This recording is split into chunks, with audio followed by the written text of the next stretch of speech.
এটি বাংলাদেশের একটি রাষ্ট্রীয় সম্মান। আসলে ব্যক্তি সম্মান থেকেই তো রাষ্ট্রের সম্মান হয়। তো মূলত এটা হলো এশিয়াজ আইকন অ্যাওয়ার্ড। এশিয়াজ আইকন হলো এশিয়ার 15টি দেশের মধ্যে যারা বিভিন্ন দেশের যারা হলো ব্যক্তি অথবা প্রতিষ্ঠানে যারা দিকপাল থেকে থাকেন বিভিন্ন ক্ষেত্রে, যেমন ধরুন যে চিকিৎসা, উদ্যোক্তা, শিক্ষা, সংস্কৃতি।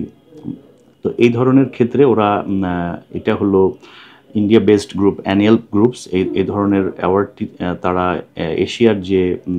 যে প্রধান রাষ্ট্রগুলো আছে তাদেরকে একত্রিত করার জন্য এটি তারা আয়োজন করে থাকে। এবং এটি সাধারণত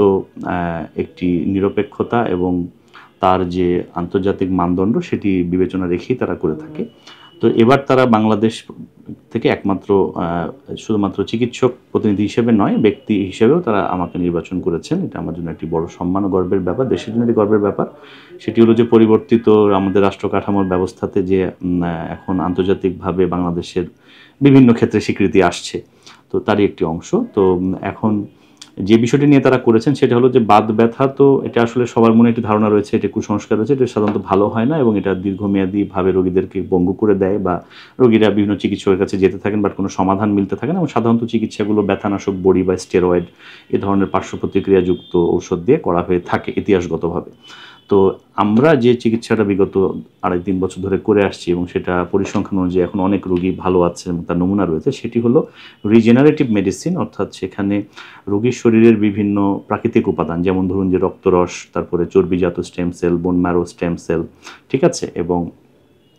আম্বিলিক্যাল কর্ড, শিশুদের নবজাতকের নাভিরজ্জু থেকে সংগৃহীত স্টেম সেল, এই ধরনের প্রাকৃতিক যে কোষগুলো বা চিকিৎসা উপাদানগুলো সেগুলো পরিশোধিতভাবে এবং আন্তর্জাতিক মানদণ্ড দিয়ে সেগুলো বিভিন্ন অস্থিসন্ধি বা জয়েন্টের মধ্যে পুশ করা হয় এবং এই জয়েন্টের মধ্যে দেওয়ার ফলে সেখানে কিন্তু যে ক্ষয় থাকে বা যে বাত ব্যথাগুলো থাকে, ব্যথা উৎপাদনকারী যে সমস্যাগুলো থাকে বা আমরা বলি অস্থিসন্ধির ক্ষয়, অস্টিওআর্থাইটিস, সেগুলো সম্পূর্ণরূপে সেরে যায়, বা কোমর ব্যথা বা আরও বিভিন্ন যে অস্থিসন্ধির ব্যথাগুলো থাকে সেগুলো পার্মানেন্টলি সেরে যায় এবং রোগী দীর্ঘমেয়াদীভাবে কোনো ধরনের ঔষধ ছাড়া ওনারা জীবনযাপন করতে পারেন এবং তারা স্বাভাবিক যে জীবনযাত্রা সেটি পালন করতে পারেন। তো এইটা চিকিৎসাটা আমাদের বাংলাদেশে চালু হয়েছে বিগত 2.5-3 বছর যাবত। এবং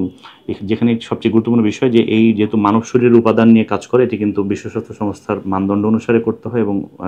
বাংলাদেশের যে স্বাস্থ্য মন্ত্রণালয় এবং ঔষধ প্রশাসন অধিদপ্তর কর্তৃক অনুমোদিতভাবে করতে হয় এবং এগুলোতে কিন্তু রোগীদেরকে প্রমাণ সাপেক্ষে চিকিৎসা দিতে হয়। এটা কিন্তু কোনো ছেলে খেলার বিষয় নয়। তো সেটি প্রমাণিত হওয়ার পরে এবং সেই ধরনের যে তথ্যগুলো যখন তারা আমার গবেষণাপত্র, যেটি ইংল্যান্ডে একটি বিখ্যাত জার্নালে প্রকাশিত হয়েছে, সেটি দেখার পরে তারা তখন আমার একটা জুরি বোর্ডের মাধ্যমে তারা সেটাকে নিরপেক্ষভাবে জাজ করেন এবং তারপর তারা আমাকে এটার মনোনয়ন দেন এবং তারপরে মনোনয়ন পরবর্তী সময় তারা আমাকে এটি নির্বাচন করেছেন বলে আমাকে চিঠি দেন, ঠিক আছে। ইমেইলের মাধ্যমে চিঠি আসে, তারপরে আমি জানতে পারি যে এই ক্যাটাগরিতে হয়েছে এবং সেটি শুধুমাত্র সম্ভব হয়েছে যে এই ব্যথার চিকিৎসা করার পরে কতগুলো রোগী ভালো হয়েছে তার নমুনাগুলো বা প্রমাণপত্রগুলো বা গবেষণাপত্র প্রকাশ হয়েছে কিনা, নাকি সেটি মন গড়া তথ্য কিনা, সেগুলো যাচাই করার পরে কিন্তু তারা সেটি প্রকাশ করেছে। যে কোনো স্বীকৃতি তো আসলে মানুষকে উদ্বেলিত করে এবং সেই স্বীকৃতি যদি আন্তর্জাতিক হয় এবং সেটি যদি বাংলাদেশ বা তার নিজ রাষ্ট্রকে যদি প্রতিনিধিত্ব করার সুযোগ মেলে এবং বাংলাদেশের পতাকা সেখানে উড়বে নিঃসন্দেহে, তো সেটি অবশ্যই একটি আনন্দিত হওয়ার মতো বিষয়। তো আপনি যেটি বললেন যে এই চিকিৎসাটি কিন্তু আন্তর্জাতিকভাবে মানে অনেক দেশেই মানে রয়েছে এবং বাংলাদেশে মানে শুধুমাত্র এটা একটি নির্দিষ্ট প্রতিষ্ঠান কনকর্ড স্টেম সেল এটার মাধ্যমে হচ্ছে এবং সেখানে আমি চিকিৎসক হিসেবে ব্যথা বিশেষজ্ঞ হিসেবে বা বাত বিশেষজ্ঞ হিসেবে কর্মরত আছি এবং এই ধরনের যে চিকিৎসা এটা কিন্তু আমরা বহু বিদেশি রোগী কিন্তু আমরা পাচ্ছি, যেমন ধরুন যে পশ্চিমা রোগী ইউরোপ বা ইউএসএ, কানাডা, জার্মানি, ইভেন মধ্যপ্রাচ্য বা অস্ট্রেলিয়া থেকে আমাদের কাছে চিকিৎসা নিয়ে যাচ্ছে। কেন? সেটা হলো যে বাংলাদেশিদের পাশাপাশি এটা নিচ্ছে কেন, সেটা হলো যে এখানে ওই সমস্ত দেশে কিন্তু এই চিকিৎসাগুলো ইন্স্যুরেন্স কাভারেজের মধ্যে নেই এবং ব্যয়টা তাদের সক্ষমতার বাহিরে। তো সেক্ষেত্রে আমরা কিন্তু একটা প্রতিযোগিতামূলক ব্যয়ের মধ্যে তাদেরকে দিচ্ছি এবং সেক্ষেত্রে বিদেশি রোগীরা কিন্তু সহজেই তারা কম্পিটিটর কান্ট্রি আছে যেমন ভারত বা অন্যান্য প্রতিযোগী রাষ্ট্র থাইল্যান্ড এবং সিঙ্গাপুরের চিকিৎসাগুলো হয়, তো সেক্ষেত্রে তারা কিন্তু বাংলাদেশকে বেছে নিচ্ছেন। এবং আপনি যেটা বলছেন যে বাংলাদেশি রোগীর অনেক ক্ষেত্রে তারা বিশেষ কারণে তারা মানে অসন্তুষ্ট হয়ে বা বিভিন্ন সমস্যা আক্রান্ত হয়ে তারা বহির্বিশ্বে যান, সেটি যেমন সত্য, কিন্তু আমরা কিন্তু বিপরীতমুখী যে প্রবাহ সেটি কিন্তু আমরা দেখছি, যেটা রিভার্স বলা হয়, রিভার্স মেডিকেল ট্যুরিজম, এবং এশিয়াজ আইকন অ্যাওয়ার্ড প্রাপ্তির ফলে সেটি কিন্তু আরও সুবিধা হবে, মানুষের আস্থার জায়গাটা প্রশস্ত হবে। এবং সবচেয়ে গুরুত্বপূর্ণ বিষয় যেটি সেটি হলো যে এই যে বাংলাদেশের রুগীরা সহ যে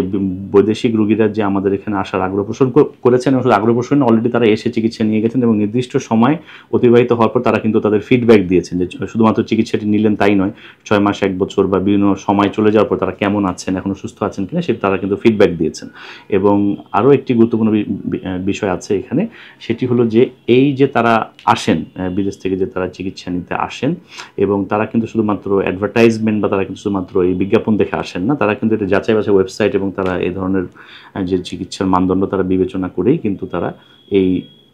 রিজেনারেটিভ মেডিসিন বা ব্যথার চিকিৎসা নিতে তারা কিন্তু বহির্বিশ্ব থেকে তারা আসছেন। এবং এক্ষেত্রে সম্প্রতি বলতে পারি ইভেন যে অ্যাওয়ার্ডটা আমি অ্যাচিভ করেছি সেটার যে